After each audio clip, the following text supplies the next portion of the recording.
This week on Chimney Creek Farm, I wanted to take you through the small, steady work that carries us through the dry season. We're turning compost and preparing it for another round of life. I'm taking cuttings from our hot lips salvia and I'll share how we're growing them strong and resilient. We'll also look at what's surviving in the garden at the tail end of summer: Brussels sprouts, cauliflower, elephant leeks, and how we get them through the drought with mulch, deep watering and soil care. We checked out the Tenterfield Dahlia and cut flower show where beauty thrives even in dry times. And we come home to generous neighbours, a ute load of manure for the compost, and the hard truth that our water tanks are almost empty. With bushfires always at the back of our minds, we buy water, repair what we can, and bring an old 100-year-old well pump back to life, sending water away to be tested in the hope that what lies beneath our feet might carry us through. My name is Tina, and this is our off-grid life on Chimney Creek Farm. Our morning begins with the turning of our homegrown compost. So Paul's turning the outer layers into the centre, breaking apart the dry crust that the wind has formed on top. If you're building compost in a dry climate like ours here on the granite belt, moisture is everything. When you squeeze a handful, it should feel like a wrung out sponge, damp but not dripping. Too dry and the microbes slow down. Too wet and it turns sour and airless. Ours is a little thirsty today, so I'll need to add some water later when I'm watering the garden in gentle layers. And it's best to turn it as you go. It soaks through evenly instead of running off the sides.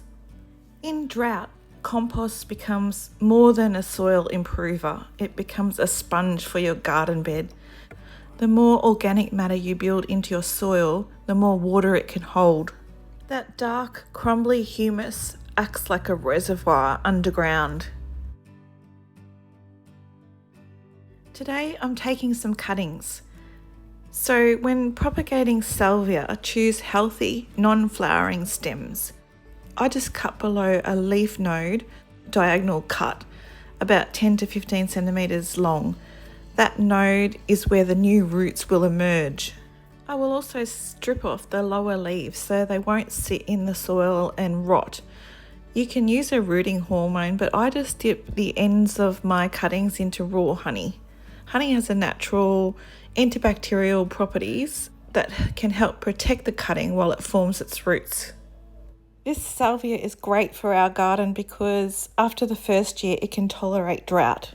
I then plant them deeply into my soil, something light, not like heavy clay or anything like that, and I firm the soil gently around the stem. Then I water them in and I place them in like a protected area. So I'm going to put them in my greenhouse where there's no harsh sun. They need light but not stress. And in a few weeks, with patience, hopefully they'll begin to anchor themselves, but I probably won't transplant them out into the ground until spring. Propagation like this means that you can multiply one strong plant into many without spending $1. These are all our lovely harvested golden nugget pumpkins and also our spaghetti squash as well, one of my favourite vegetables. So out in our garden beds, the Brussels sprouts and cauliflower seedlings that I transplanted last week are adjusting to their new home. Transplanting during late summer can be risky, so I've tried to give the Brussels sprouts and cauliflower as much water as I possibly can and some shade too. Some animal has ripped apart a rabbit or a hare in multiple pieces across our yard. I'm not sure what it was. But the rabbits and hares haven't been back since, so that's a good thing. So the Border Dahlia and Cut Flower show is run by the Tenterfield Horticultural Society, and Kay, I think she's the president there. She said the key to getting dahlias this amazing was water. So there you have it. That was the roses, like some of the roses I took down, so that's how I had them. Just tying in.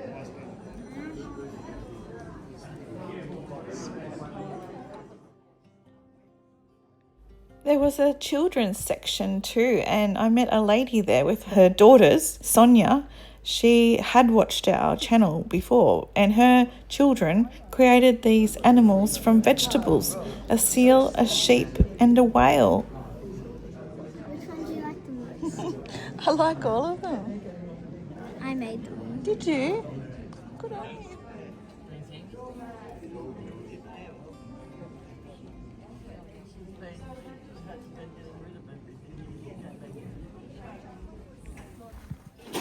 Back at home, our neighbour arrived with her promised load of poo. I've never been so excited to see poo in all my life. Oh, well, that's wet.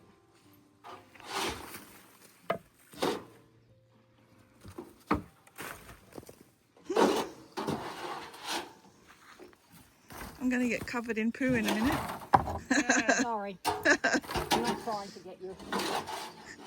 So with this amazing compost and a thick layer of mulch, hopefully that'll get our plants through.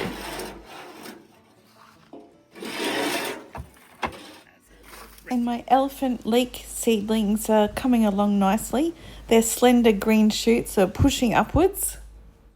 But unfortunately, we've pretty much run out of water, so we have to go up to Paul's shed where we've got the little green tank that we plastic welded back together, and pump the water that's been caught in this one down so that we can have showers tonight.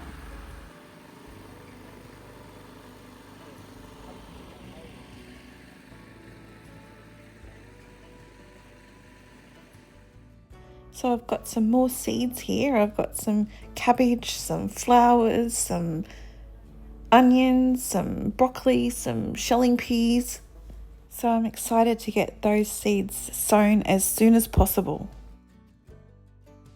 But the most pressing matter is that we've run out of water.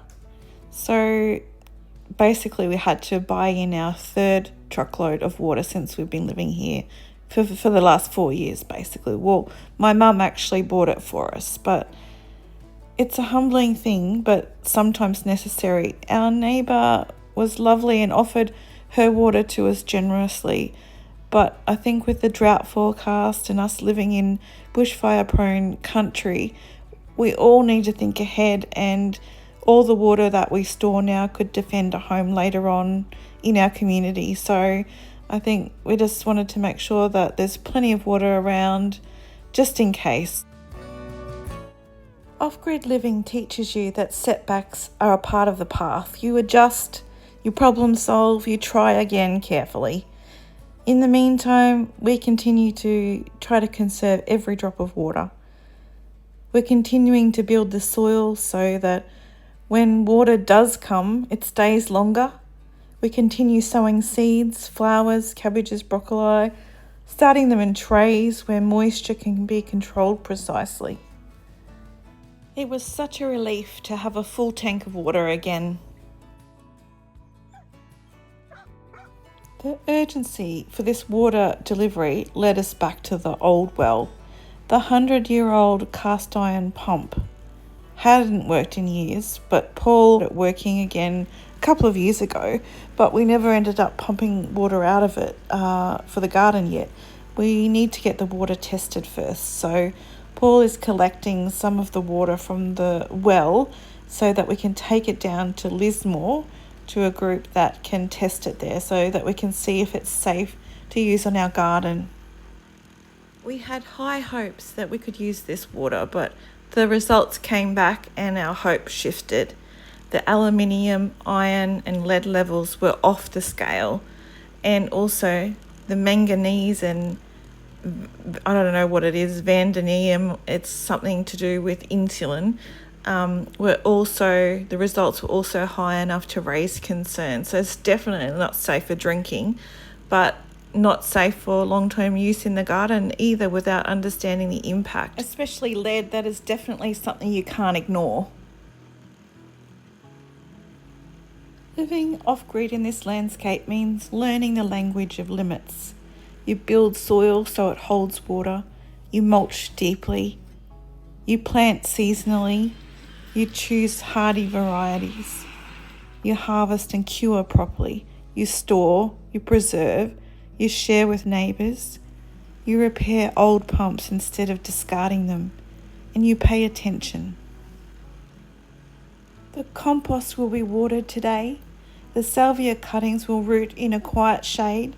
The leeks will strengthen. The pumpkins will feed us through the cooler months. The well water will tell its story once we pump out the well and clean it up and test it again. Anyone who lives locally who knows someone who can pump out well water, please let us know in the comments below. Out here, resilience is built in layers, like compost, layer upon layer of care, of knowledge passed down, of hands in soil. And next week we'll be stepping out again, this time to attend the open gardens at the Stanthorpe Apple and Grape Festival. We'll take you along with us and share a little glimpse into some of those beautiful gardens, how others in this region are growing, designing and tending their spaces through the same dry conditions we all face. Until then, stay wild and I'll chat to you in the next one.